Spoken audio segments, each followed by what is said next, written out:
బులెటిన్లో మరో breaking news చూస్తున్నాం. 11 గంటల సుదీర్ఘ చర్చ అనంతరం వక్ఫ్ సవరణ బిల్లుకు లోక్సభ ఆమోదం తెలిపింది. బిల్లుకు అనుకూలంగా 288 మంది, వ్యతిరేకంగా 232 మంది సభ్యులు ఓటేశారు. ఈ బిల్లు ఇప్పుడు రాజ్యసభకు వెళ్లనుంది. అక్కడ మరో సుదీర్ఘ చర్చ జరిగే అవకాశం ఉంది. ఇందుకోసం 8 గంటల సమయం కేటాయించినట్లు సమాచారం.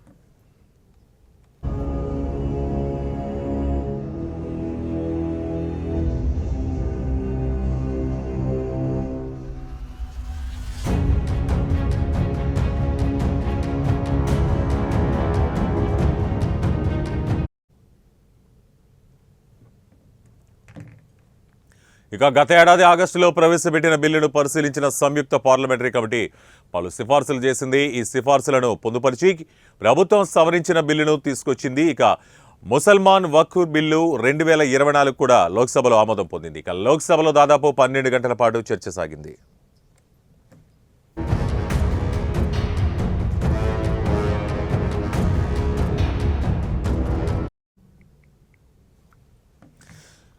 ఈ బిల్లు ముస్లిం వ్యతిరేకమని ప్రతిపక్ష సభ్యులు చేసిన విమర్శలను రిజిజు తోసిపుచ్చారు. హోంమంత్రి అమిత్ షా అన్ని అంశాలపై స్పష్టత ఇచ్చినప్పటికీ కొందరు సభ్యులు నిజాన్ని అంగీకరించడానికి సిద్ధంగా లేరని రిజిజు అన్నారు. బిల్లుకు సంబంధించి తమ అభిప్రాయాలను వ్యక్తం చేసిన నేతలందరికీ ధన్యవాదాలు తెలిపారు. ఈ బిల్లు రాజ్యాంగ విరుద్ధమని కొందరు నేతలు చెబుతున్నారు. అలా ఎలా చెబుతారని ప్రశ్నించారు. రాజ్యాంగ విరుద్ధంగా ఉంటే కోర్టు ఎందుకు కొట్టేయలేదని ప్రశ్నించారు. ఇక రాజ్యాంగ విరుద్ధ పదాలు వాడకూడదు. ప్రతిపక్షాలు చెబుతున్నట్లుగా ఈ బిల్లు రాజ్యాంగ విరుద్ధం కాదు, రాజ్యాంగబద్ధం. రాజ్యాంగ విరుద్ధం అనే పదాలను అంత తేలిగ్గా వాడొద్దని హితవు పలికారు.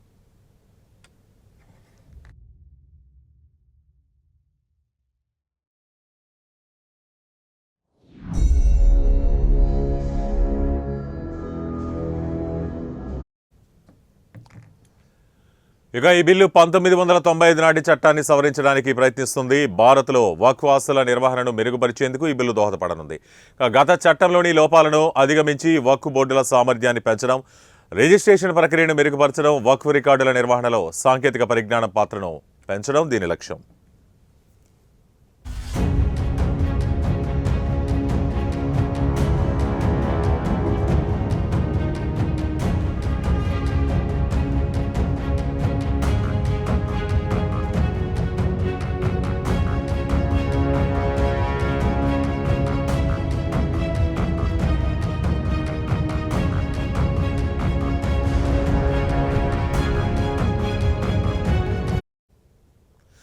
ఇక 11 గంటల సుదీర్ఘ చర్చ అనంతరం వక్ఫ్ సవరణ బిల్లుకు లోక్సభ ఆమోదం తెలిపింది.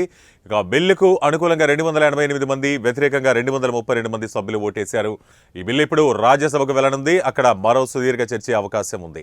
ఇందుకోసం 8 గంటల సమయం కేటాయించినట్లు సమాచారం. గత ఏడాది ఆగస్టులో ప్రవేశపెట్టిన బిల్లును పరిశీలించినటువంటి సంయుక్త పార్లమెంటరీ కమిటీ పలు సిఫార్సులు చేసింది. ఈ సిఫార్సులను పొందుపరిచి ప్రభుత్వం సవరించిన బిల్లును తీసుకొచ్చింది. ఇక ముసల్మాన్ వక్ఫ్ బిల్లు 2024 కూడా లోక్సభలో ఆమోదం పొందింది. ఇక లోక్సభలో దాదాపు 12 గంటల పాటు చర్చ సాగింది.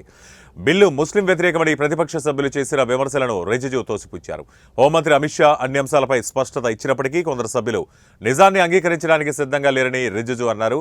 బిల్లుకు సంబంధించి తమ అభిప్రాయాలను వ్యక్తం చేసిన నేతలందరికీ ఆయన ధన్యవాదాలు తెలిపారు. ఇక ఈ బిల్లు రాజ్యాంగ విరుద్ధమని కొందరు నేతలు చెబుతున్నారని, అలా ఎలా చెబుతారని ప్రశ్నించారు. రాజ్యాంగ విరుద్ధంగా ఉంటే కోర్టు ఎందుకు కొట్టేయలేదని ప్రశ్నించారు. రాజ్యాంగ విరుద్ధ పదాలు వాడకూడదు. ప్రతిపక్షాలు చెబుతున్నట్లుగా ఈ బిల్లు రాజ్యాంగ విరుద్ధం కాదు, రాజ్యాంగబద్ధమని, రాజ్యాంగ విరుద్ధం అనే పదాలను అంత తేలిగ్గా వాడొద్దంటూ హితవు పలికారు. ఈ బిల్లు 1995 నాటి చట్టాన్ని సవరించడానికి ప్రయత్నిస్తుంది. భారత్లో వక్ఫ్ ఆస్తుల నిర్వహణను మెరుగుపరిచేందుకు ఈ బిల్లు దోహదపడుతుంది. గత చట్టంలోని లోపాలను అధిగమించి వక్ఫ్ బోర్డుల సామర్థ్యాన్ని పెంచడం, రిజిస్ట్రేషన్ ప్రక్రియను మెరుగుపరచడం, వక్ఫ్ రికార్డుల నిర్వహణలో సాంకేతిక పరిజ్ఞానం పాత్రను పెంచడమే దీని లక్ష్యమన్నారు.